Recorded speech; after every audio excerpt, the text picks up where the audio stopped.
राधे राधे। श्रीमद् भागवत गीता के चौथे अध्याय ज्ञान योग का 47वां श्लोक। कर्मण्येवाधिकारस्ते मा फलेषु कदाचन मा कर्म फल हेतु भूर्मा ते संगो अस्तव कर्मणि।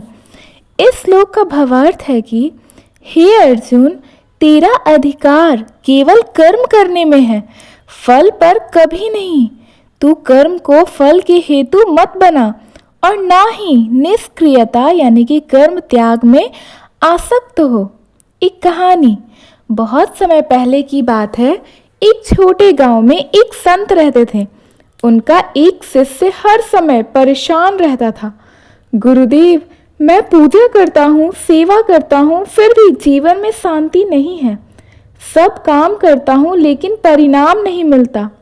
संत ने मुस्कुराते हुए कहा, एक बीज देते हुए उसे कहा, इसे खेत में बो दो और कल सुबह फल लाकर मुझे देना।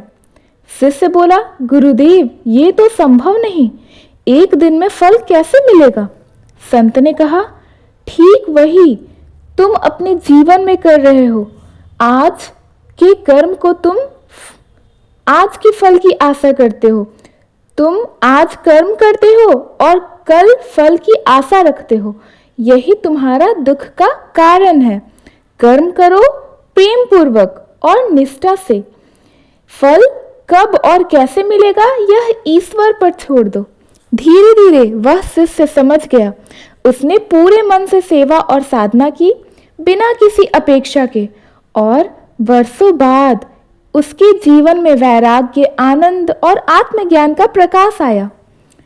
श्लोक से संदेश यह मिलता है कि हम कर्म करें ईमानदारी, प्रेम और समर्पण के साथ, परंतु उसके फल की चिंता में न उलझें। जब हम फल की आसक्ति छोड़ देते हैं, तभी हमें सच्ची शांति और ईश्वर का साक्षात्कार होता है। 48वां श्लोक। योग्य अस्ते कुरु कर्माणि संगम त्यक्ता धनंजय सिद्ध सिद्धो समो भूत्वा समत्वम योग उच्यते। इस श्लोक का भावार्थ है कि हे अर्जुन, सफलता या असफलता की चिंता किए बिना आसक्ति को त्याग कर योग में स्थित होकर कर्म करो। सफलता और असफलता में समान भाव रखना ही सच्चा योग है। प्राचीन काल में एक मूर्तिकार था जिसका नाम विश्वनाथ था। वह दिन रात एक ही प्रतिमा को गढ़ने में लगा रहता था, श्री कृष्ण की एक दिव्य प्रतिमा को। गांव के लोग मजाक उड़ाते, तू इतने सालों से एक ही मूर्ति पर क्यों काम कर रहा है? वह मुस्कुराता और कहता, मैं बस अपना कर्म कर रहा हूँ। कब और कैसे यह पूर्ण होगी यह कृष्ण जाने। एक दिन एक राजपुरुष वहां आया और उसने वह अधूरी मूर्ति देखी। उसकी आंखों में आंसू आ गए। वह बोला, मैं वर्षों से एक दिव्य मूर्ति ढूंढ रहा था। यह तो मुझे ईश्वर का साक्षात रूप लग रही है।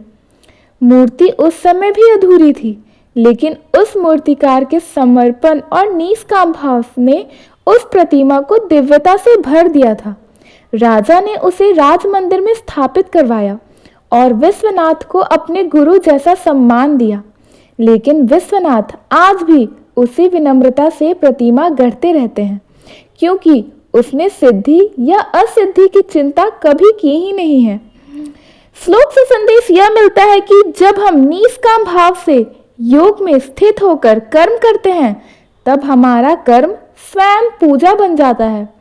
सच्चा योगी वही है जो सफलता या असफलता की चिंता किए बिना कर्म करता है और हर परिस्थिति में शांत रहता है। धन्यवाद।